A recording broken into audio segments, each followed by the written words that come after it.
Hai teman-teman Smart Education, kali ini kita akan belajar tentang indikator asam basa. Apa sih indikator asam basa itu? Indikator asam basa adalah zat yang warnanya bergantung pada pH larutan atau zat yang menunjukkan sifat asam, basa, atau netral pada suatu larutan. Kemudian indikator asam basa itu meliputi yang pertama ada indikator alami. Contohnya ada bunga sepatu, kunyit, bibit, bunga kamboja, dan masih banyak yang lainnya. Kemudian jika bunga sepatu ditetesi sebuah larutan asam, ia akan berubah warna menjadi merah. Dan jika dikasih larutan basa itu akan berubah menjadi warna kuning. Kemudian yang kedua kunyit, jika dikasih larutan asam ia akan berubah warna menjadi kuning. Dan jika dikasih larutan basa ia akan berubah menjadi warna jingga. Kemudian yang ketiga ada bibit.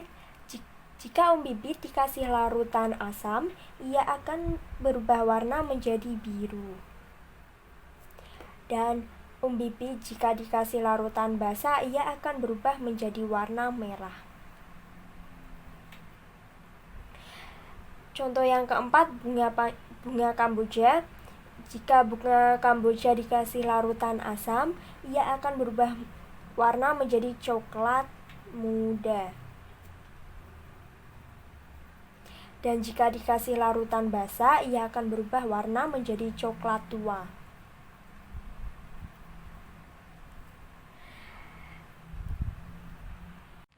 Kemudian yang kedua ada kertas lakmus.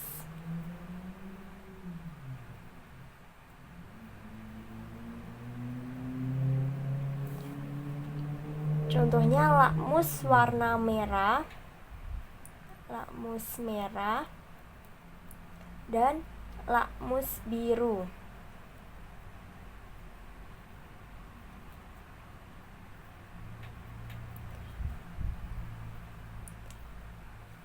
Lakmus merah jika dikasih larutan asam, ia akan berubah warna menjadi merah. Ia akan utuh ya. Dan jika dikasih larutan basa, ia akan berubah warna menjadi biru. Kemudian lakmus biru jika dikasih larutan asam, ia akan berubah warna menjadi biru, masih utuh. Kemudian jika dikasih larutan basa, ia akan berubah menjadi warna merah. Kebalik ya. Kemudian yang ketiga ada kertas indikator universal.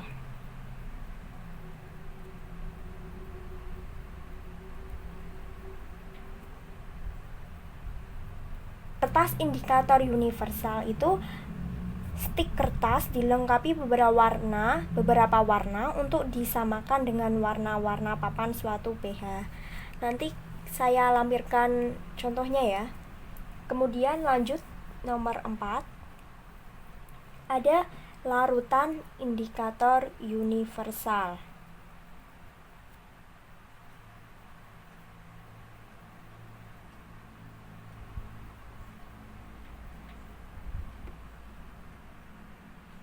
Sebelum lanjut, jangan lupa like dan subscribe ya teman-teman. Kemudian di sini ada kolom indikator asam, basa, trayek pH. Di sini nanti perubahan warnanya jika dikasih larutan asam atau basa, dan di sini adalah sekitar pH-nya. Kemudian contoh yang pertama ada fenoftalin atau sering kita panggil sebutannya PP. Fenoftalin jika dikasih larutan asam, ia akan berubah menjadi warnanya bening atau tidak berwarna. Kemudian jika dikasih larutan basa, ia akan berubah warna menjadi merah muda. Untuk trayek pH-nya sekitar 8,0 sampai 10,0. Kemudian contoh yang kedua ada methyl orange atau MO. MO jika dikasih larutan asam, ia akan berubah warna menjadi merah. Dan jika dikasih larutan basah, ia akan berubah menjadi warna kuning. Untuk trayek pH-nya itu sekitar 3,1 sampai 4,4. Lanjut, contoh yang ketiga ada Brontimul Blue atau BTB. BTB jika dikasih larutan asam, ia akan berubah warna menjadi kuning. Dan jika dikasih larutan basah, ia akan berubah warna menjadi biru. Untuk trayek pH-nya sekitar 6,0 sampai 7,6. Untuk nomor 4 ada metil violet atau metil ungu. Metil violet jika dikasih larutan asam, ia akan berubah warna menjadi ungu. Dan jika dikasih larutan basah, ia akan berubah warna menjadi hijau. Untuk trayek pH-nya sekitar 0,5 sampai 1,5. Kemudian ada Bronchesol violet. Bronchesol violet jika dikasih larutan asam, ia akan berubah warna menjadi kuning.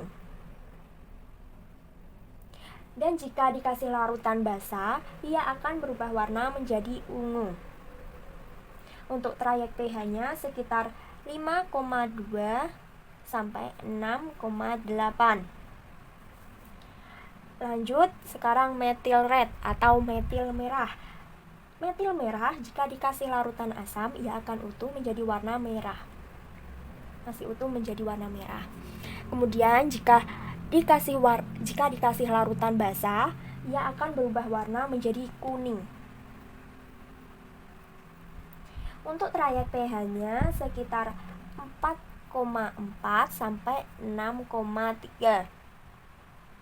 Lanjut, fenol red atau fenol merah. Fenol merah jika dikasih larutan asam, ia akan berubah warna menjadi kuning. Dan jika dikasih larutan basah, ia akan berubah warna menjadi merah. Untuk trayek pH-nya sekitar 6,4 sampai 8,2. Yang terakhir ada temolftalen. Temolftalen jika dikasih larutan asam, ia akan berubah warna menjadi bening. Dan jika dikasih larutan basah, ia akan berubah menjadi warna biru. Untuk trayek pH-nya sekitar 9,3 sampai 10,5. Untuk contoh-contoh soal cara menghitung trayek pH-nya, lanjut di video selanjutnya ya. Jangan lupa like dan subscribe. Terima kasih.